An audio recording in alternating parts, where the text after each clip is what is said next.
You're listening to CherryPickin Entertainment. Throw me the ball and watch what I do with it. You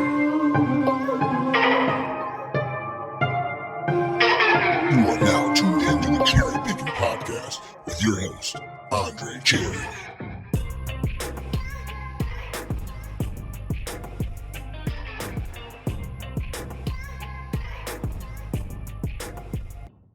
Hey, what's up, everybody? Welcome in to the CherryPickin podcast. Can you believe that we are already through the regular season? It flew by, and it certainly was not without any sort of controversy in regards to the college football playoff system and the teams that were selected for the playoff.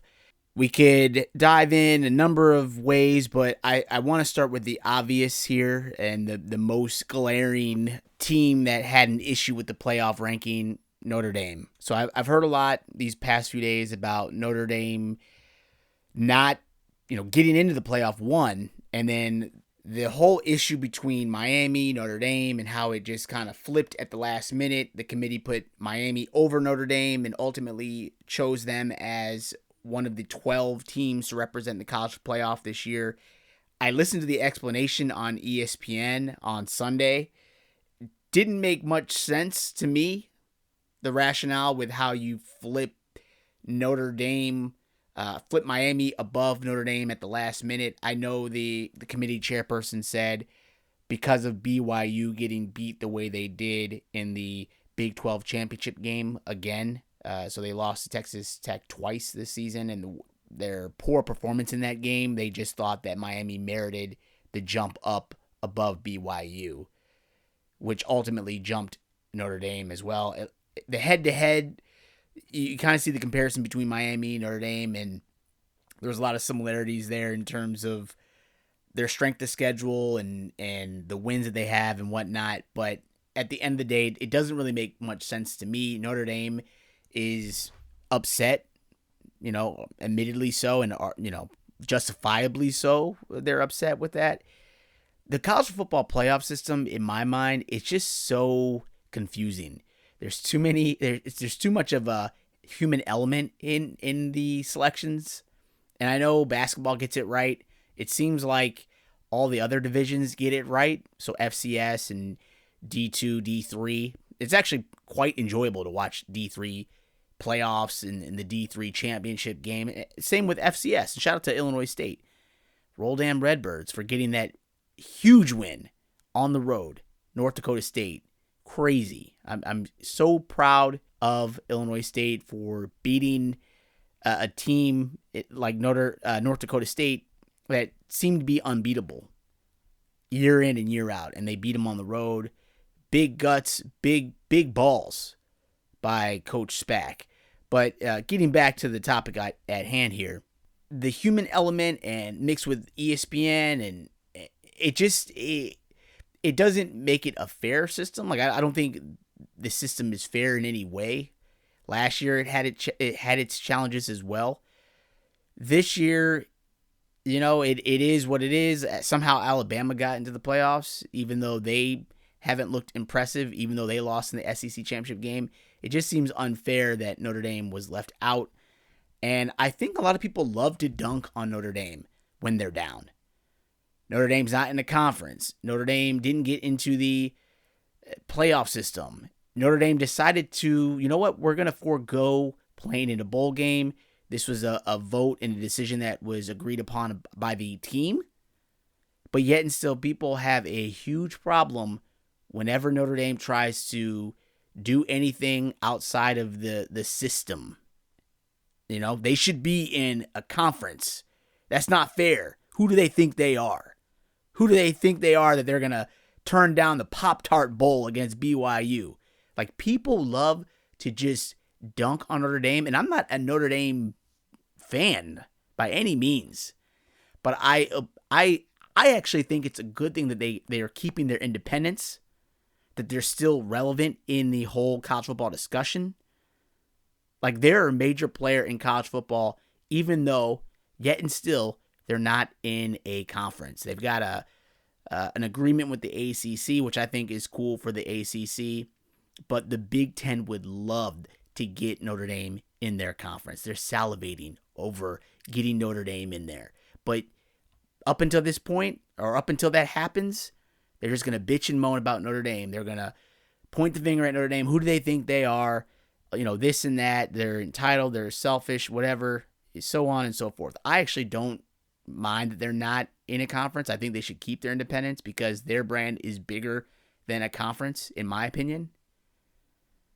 And they're doing it their way. Unfortunately, their way didn't help them get into the college football playoff, but I think it'll get better for them moving forward. Like next year, if they're getting this situation, which they hope to avoid. I thought I heard something from the AD this week. It might have been on the Dan Patrick show that I guess there's some sort of agreement if Notre Dame is in the top 12 next year that they'll automatically get in. So, I mean, I don't know if that's true or not. And I thought that came straight from the AD at Notre Dame. But everybody's bitching and moaning about Notre Dame. I think they have the full right to not go to a bowl game. Like, they don't want to go, so they don't have to go. Bowl games have been kind of meaningless for a long time outside of the playoff, certainly within these last several years. I mean, the playoff is really what every team is shooting for. They want a shot at the playoff. These bowl games don't really, who are they, like, sure, you get extra practices, and that's good to kind of get the team ready for the next season. You get a certain number of practices if you're in the postseason play, which I think can be beneficial for a team. But these teams have played a whole summer, whole fall. Maybe they're just tired. They need a break. They don't want to keep playing in a meaningless bowl game to get injured, And I've heard the argument that, well, what about the seniors that aren't going to go on to the NFL? I do think that can be sad, for those players that maybe want to play in a bowl game, one extra game for their family and friends to watch them on the sidelines and cheer them on. I get that part of it, and I think, that is sad. But in the bigger picture of college football, in the bigger picture of sports, and in this NIL environment that we're in, it's business. This is business. These are business people. These are businessmen. Players, coaches, the schools, administrators, it's all a business move. It's a business decision, They don't want to play in your bowl game. We wanted to play in the playoffs. We didn't make it. Well, we're not playing anymore. We're pack up.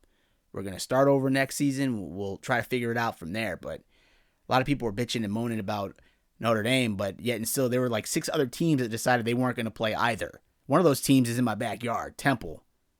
And I saw a statement come out just yesterday that they're trying to, dispel the rumor that Temple just turned down the bowl game. Apparently, from the university standpoint, there was a statement that was released that Temple was offered a shot to play in a bowl game, and then at the last minute it was pulled back, or another team took that slot, or whatever the case may be. But there were other teams that decided not to play. I believe Iowa State said they weren't going to play in a bowl game, in addition to like 5 other teams. So everyone is focusing in on Notre Dame, but yet and still there's these other teams that decided they weren't going to play either. Kansas State, I think, was another team that said they weren't going to play. So I think people just love to just lash out at Notre Dame because they're not in my Big Ten conference. They can do whatever they want. They can do whatever they want. And they're flexing that decision. I think it's crazy. But one thing that I thought that maybe might help, because bowl games seem to be moving into irrelevancy at some point, why don't you do the bowl games like the NFL All-Star weekend or NBA All-Star weekend? Have maybe the top players or players that want to play in a bowl game come together, and maybe you set up different bowl games in that regard, where it's not really a team element, but it's more individual based. So you have an individual kind of come in with other players. Maybe you can regionalize it. So maybe players from the AAC come together and play a bowl game versus a team from, the Big 12 or whatever the case may be. It's a team decision not to play, but maybe if there are graduating seniors, and I mean, I guess this sounds like the Senior Bowl in some regards, but what if there's a way that you could do it for underclassmen? You know what I mean? Like maybe allow underclassmen the opportunity to do events in San Diego where it's an all-star type thing where maybe it's pass drills or blocking drills or whatever, make it fun. You could sponsor it. So instead of having this big thing where we have Notre Dame is going to play in the Factor Meal Bowl, maybe it's players from Notre Dame representing at this said bowl with other players from wherever. Like because I feel like it is a good time of the year, holiday season. There's really not a lot going on. There's a lot of college football bowl games on like every day. I get teams are pulling out, but maybe allow the players to show up, and maybe it could be a way for them to market themselves if they want to hit the transfer portal after that. You know what I mean? Like, there's creative ways to maybe keep the bowl game thing going, but it feels like at this point it's slipping away, which can be kind of sad for all the college football purists, college football romantics prior to the NIL era beginning. I heard something the other day as well. I think it was on Dan Patrick. It may have been Coach Neuheisel. I believe this was him. He said that bowl games will really be a thing that we do to begin the season. So instead of having it as a post-season event, have it preseason or as we're leading into week 1 action, have the bowl game then. That's kind of interesting.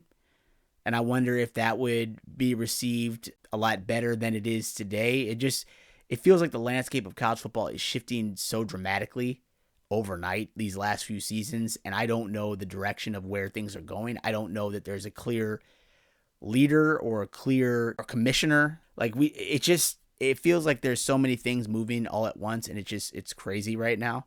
We've had some other big news. Lane Kiffin is now the LSU head coach. There's a lot of drama with his decision to stay or when is he going to leave. I think he kind of botched the whole I'm going to wait until after the Egg Bowl to announce what I'm going to do. Listen, if you were going to go, you should have gone when you were offered and you decided you were going to move. You should have just gone at that point. Don't drag this out. Don't act like you're going to, still get the chance to coach Ole Miss postseason or after the season. Like, you got to let that go, man. Either you're going to stay or you're going to go. And I know money talks and money rules the world. He wanted a bigger, better opportunity. He's getting that with LSU. Personally, I would have loved to have seen him stay at Ole Miss and cook. I think he was doing some cool things with that program and turning it around. And it's sad that, after 6 seasons or whatever the case may be, I'm going to go to LSU because they're offering more money, more resources, and I think I have a shot to win there. I don't feel like that will be the case for Lane Kiffin. We've seen him do this before. He just bounces to the next shiny and hottest object or hottest team, and you see what happens every time he does this. He's kind of like rushed out of town. He has to run and like flee the city in the dark of night. In the cover of night, he leaves these towns. And that's what he does. That's what he does. And I feel like the media love to, we love Lane Kiffin because that's who he is. I feel like the last few years, they're like, okay, Lane Kiffin has changed. He's, kind of like a new guy. He's at Ole Miss. Things are looking pretty good. And then Lane Kiffin just does what he does best, and that is run away from jobs to other jobs. And he's getting more and more money. We'll see if he can be successful, but it's not fun watching him go to these other teams when, Tennessee, for instance, and he gets trash thrown at him.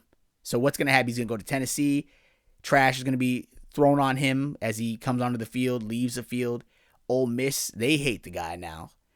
So it's just like, I don't know that I want to see this villain character in the SEC. Like, that's not that fun, but we'll see what he can do. See if he can cook. Penn State has a new coach as well. Matt Campbell comes from Iowa State, where he was there for quite a while. I don't know if it's an upgrade from James Franklin. I really don't. I think if you look at their records and their success against teams in the top 10, they probably look very similar.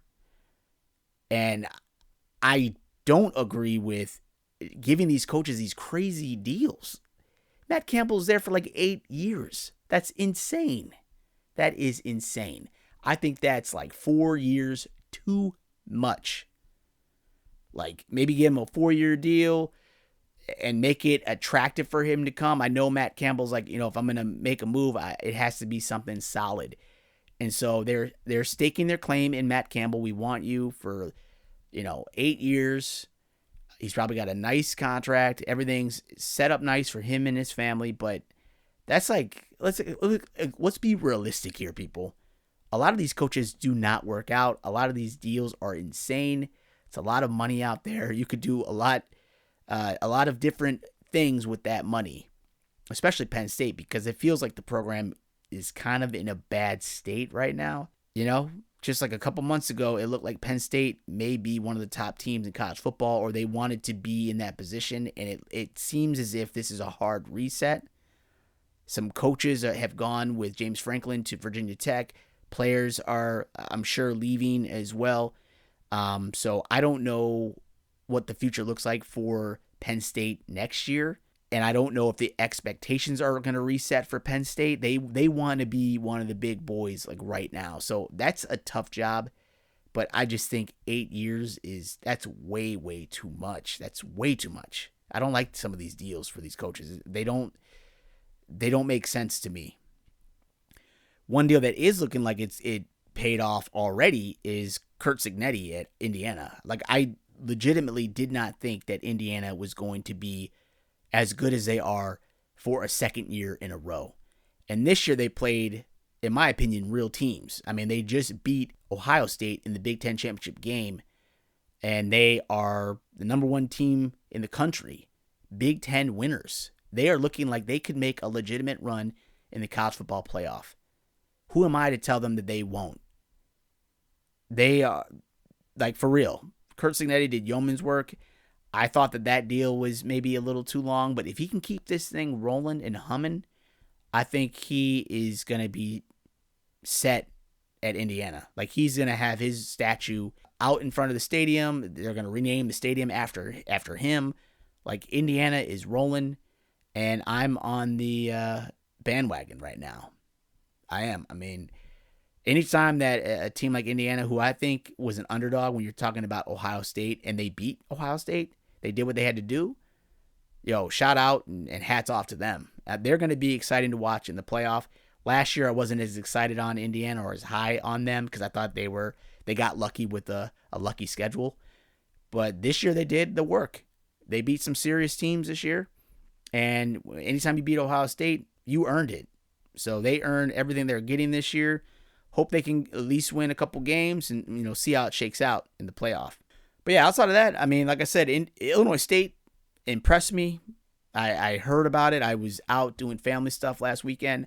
I saw that Illinois State was down for much of the game.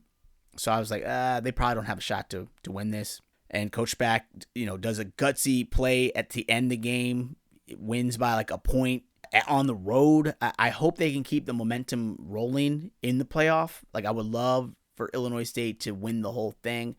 There are still some tough teams ahead, but beating North Dakota State certainly, I don't think it can get any harder than what they faced last week. But, there's still some good teams in the playoff. I hope Illinois State can go on a deep run because I would love to celebrate Illinois State, winning an FCS championship. That would be amazing to see. Outside of that, I just wanted to hop on the pod real quick, just share some rapid fire thoughts about everything that's going on. This weekend, we've got the Army-Navy game, and I believe it's in Baltimore this year. I'm waiting for it to come back to Philly because it's an amazing experience. I, for real, 10/10 recommend anyone that's a huge college football fan or even a sports fan in general to check out the Army-Navy game. You will not be disappointed. There's so much activity going on that day. Like, it's a great event, and it's something that I hope to go to again at some point. I'll re-release my podcast from a few years ago where I went to the Army-Navy game, just kind of talking about that experience if you're interested. But we've got the Army-Navy game this weekend. We've also got the Heisman ceremony coming up here soon. The 4 Heisman finalists were announced. I think that Indiana probably will have its first Heisman winner after that ceremony happens. I know all the votes had to be in, I believe, like last week, but I think Mendoza probably won himself the Heisman. I think Pavia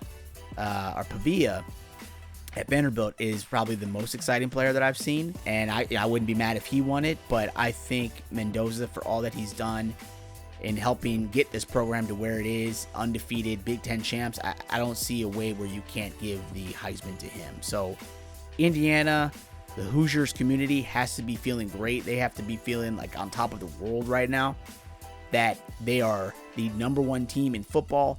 They had a great season. They're in the playoff, and they very well may have a Heisman winner after the end of this season. And they don't have any Heisman winners in their history. So like, that is crazy to be the first Heisman winner in school history, in program history. That's got to feel special. I mean, honestly, I wish this was NC State. I wish I was talking about the Wolfpack, but Indiana did it, and I'm excited to see how the playoffs shake out. So that was my quick podcast for this week. I know it's been a minute. I was in Paris for Thanksgiving, enjoyed it. Would 10/10 recommend anyone go visit Paris, especially during shoulder season. Lighter crowds, great weather if you like kind of that fall vibe. Had a blast, truly had a blast. So now I'm back to work, back in the States, and the holiday seasons are coming up. So I hope you guys have a great holiday season. Hope you have a Merry Christmas, Happy Hanukkah, Happy Kwanzaa, all that. I hope you enjoy it with your friends and family. I hope you enjoy the bowl games that are going to be on TV and the ones that haven't been canceled or whatever the case may be. You know, hopefully you have a favorite team that is going to a bowl game. But yeah, again, I appreciate you guys for downloading this podcast. Appreciate you for being a friend. And I look forward to talking to you at some point soon here. Have a good one, everybody. Take care. Peace. Who do they think they are? Who do they think they are that they're going to turn down the Pop Tart Bowl against BYU? Thank you again for tuning into my CherryPickin podcast. If you enjoyed this episode, please feel free to subscribe to my show and drop me a rating on Apple Podcasts. All of my digital content can be found at the website CherryPickinSports.com. And if you are looking to interact with me via social media, my Twitter handle is @Cherry_Pickin. That's PICKIN. On my Twitter, you'll also find a link to my blog where I post my weekly college football predictions and analysis. I can also be reached via email at cherrypickinsports@gmail.com. Please feel free to reach out to me regarding what you like about this podcast or about what content you'd like to hear more of on future episodes. I sincerely thank you for your support, and I can't wait to talk to you again soon. Take care.